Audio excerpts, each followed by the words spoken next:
Hi everyone, it's Laura here, and today I'm back to share with you 6 cards that I created with the Spellbinders card kit of the month. If you have watched any of my previous videos on this series, you will know that this is a monthly subscription that you can subscribe to on the Spellbinders store, and I will have more information and all the links in the description box down below as well as on my blog. But now let's go ahead and have a look at the cards I created. For my first card, I went for a very simple design, and I started by trimming some pattern paper to 4 by 5.5 inches, and then I trimmed 2 strips out of this dark red cardstock. The strips measure roughly 1/2 inch by 5.5 inches. And I also trimmed down 2 thinner strips of this gold foiled cardstock. I used the double-sided adhesive, which is also part of the kit, to first adhere the pattern paper to one of the card bases, and then I also adhered the 2 strips that I created by layering that dark red and gold foiled cardstock to the sides of my panel. This is a design that I use over and over in these multiple cards one kit videos that I'm doing with the Spellbinders card kit of the month. It's very simple, but it's very effective as it frames the central part of the card design, and there you can put your focal element. For that, I used 2 die cuts from the kit. One with this beautiful magnolia, the other one has this beautiful sentiment that reads, "Always have courage and be kind." I completed the design with these gold leaves, which will bring a little bit more of that gold to the focal point on the card, and that finished off card number 1.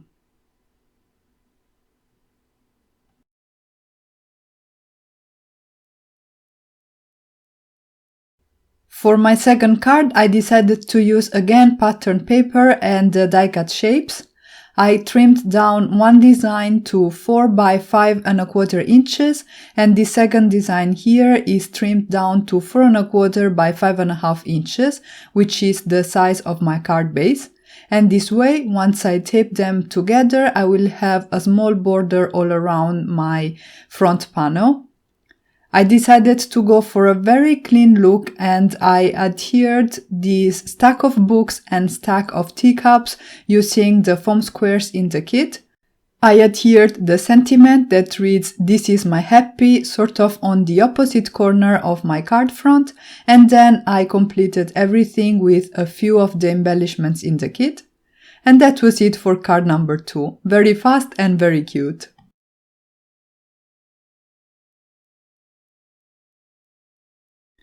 My third card is even faster than the second one and really simple, but nonetheless absolutely gorgeous thanks to the design on the pattern paper that I used.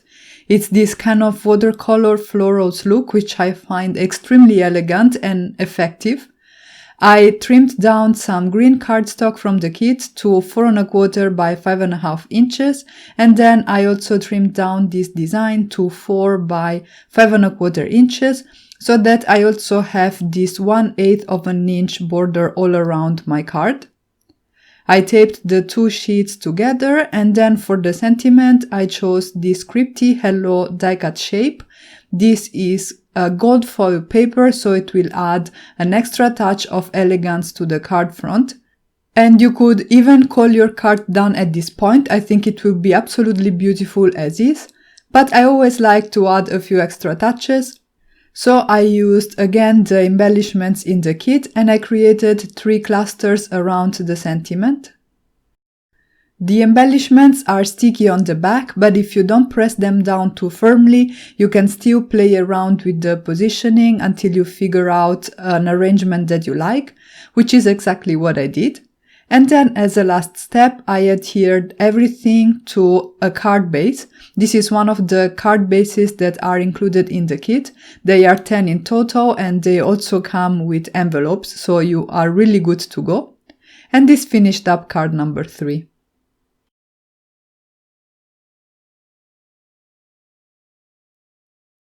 For my fourth card, I finally decided to bust out the stamp set in the kit. It's really great. It's full of beautiful sentiments in a scripty font and in a more typographic font, I guess, so more clean and all uppercase. You will see it in a little bit.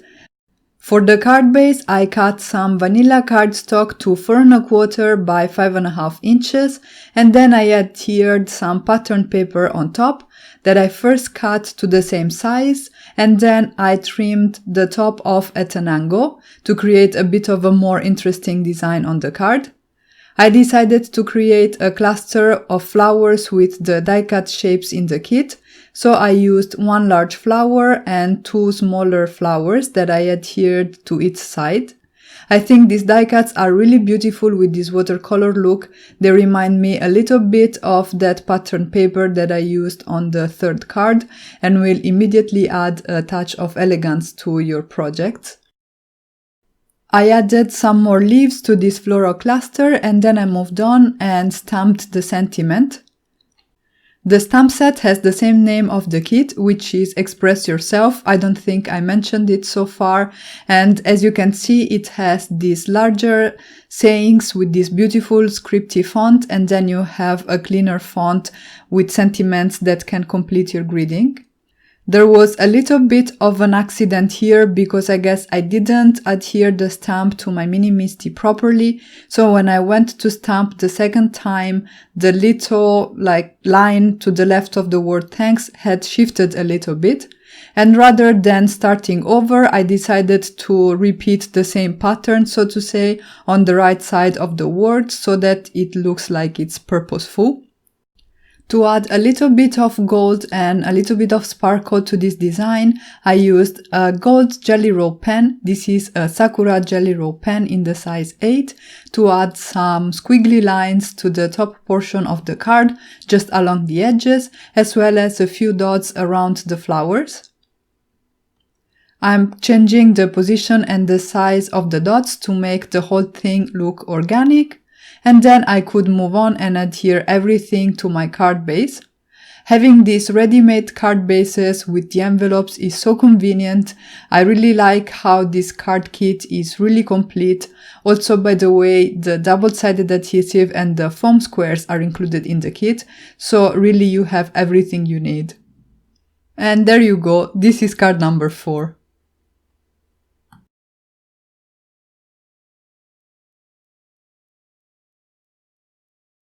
For my 5th card, I trimmed 2 designs of the pattern paper present in the kit, one to 4 1/4 by 5.5 inches, and the other one is trimmed to roughly 1.5 inches. At this point, it's a little bit longer than my card base, but once I have adhered it, I can go ahead and use my guillotine trimmer to trim off the excess. This way I created a vertical strip that brings some interest to the design and breaks up that colorful background that I have going on there. I'm going to create a little cluster using some die-cut shapes and some chipboards at the bottom of the vertical strip. And for my sentiment, I also used one of the chipboards, which has a greeting that reads "Sending good thoughts." And that was it for card number 5.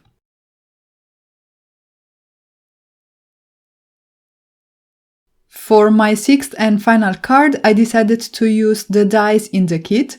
These ones are really fun and allow you to create a letterboard. I went ahead and did some die cutting off camera using the dies and the cardstock in the kit, and then I started assembling the letterboard. To make things easier, I used a piece of copy paper as a base to adhere all the panels of the letterboard. I die cut those out of some blue cardstock and I am stacking them one after the other vertically, making sure that they are nicely aligned and that there are no gaps between them. I have 6 in total, and this is the right height for the letterboard to fit within the size of the frame that I die cut out of some pink cardstock and I'm adhering right now. I die cut 2 short sides and 2 long sides, and I'm adhering them on top of the letterboard base that I have ready. This creates some nice dimension, makes the die cut look more realistic, and the size of the sides of the letterboard is just right for them to be overlapped with the boards. Once everything was nicely stuck together, I trimmed off the excess copy paper from the back, and then before actually die cutting the letters to form my sentiment, I trimmed down this pattern paper with some gold foiled magnolias. I adhered it to my card base, which is 4 1/4 by 5.5 inches. And just then I die cut the letters to form the words "Hello Gorgeous." I'm going to adhere all the letters using my reverse tweezers and my quickie glue pen. Actually, some stick-it adhesive would have been great. I even have it, but I didn't think about using it before die cutting all the letters. In order to make sure that my words were centered on my letterboard, I started by adhering the central letters first. For the word gorgeous, which is composed of 8 letters, the center falls between the letters G and the letter E, which are respectively the 4th and the 5th letter in the word. So I adhered those first, and then I made my way outwards towards the left and the right by adhering adjacent letters, trying to make sure that the spacing was more or less uniform across the whole word. The word hello is composed of 5 letters, which means that the center falls on the 3rd letter, which is the first one of the 2 L's. So I started by adhering that on the center of the letterboard, and then I moved outwards and I completed the word the same way that I did for the word gorgeous. Once everything was completely dry, I went ahead and glued the letterboard to my card front and then started decorating it using some die cuts.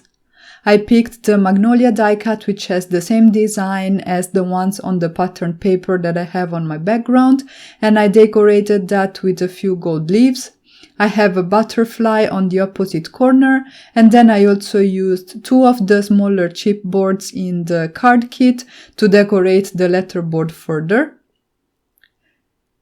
I secured them to the card, and that finished off my 6th and last card for today. And now we can have a last look at all the cards that I created today. There will be still pictures in the blog post that you will find linked in the description box down below, and there you will also find information on the card kit and a link to the Spellbinders store in case you would like to subscribe or simply purchase some of the card kit extras like the pattern paper and the die cut shapes. Don't forget to let me know in the comments down below which card is your favorite among the ones that I shared today. And before I go, I also wanted to show you quickly all the supplies that I'm left with. I have a lot of cardstock still, and I really loved the palette of this card kit. The colors are really beautiful and great for masculine cards too.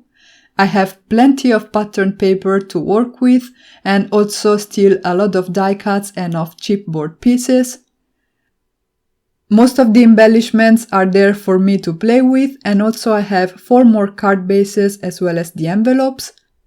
The stamp set and the die set will stay in my craft stash forever, and also I still have a fair amount of double-sided adhesive and those foam squares. And that's it for today. I really hope you enjoyed today's inspiration with the Spellbinders card kit of the month. If you did, make sure to give this video a thumbs up and to leave a comment in the comment section down below. This helps my channel a lot. And if you haven't already, you can subscribe for more card making and paper crafting inspiration. As always, thank you all so much for stopping by and have a great day.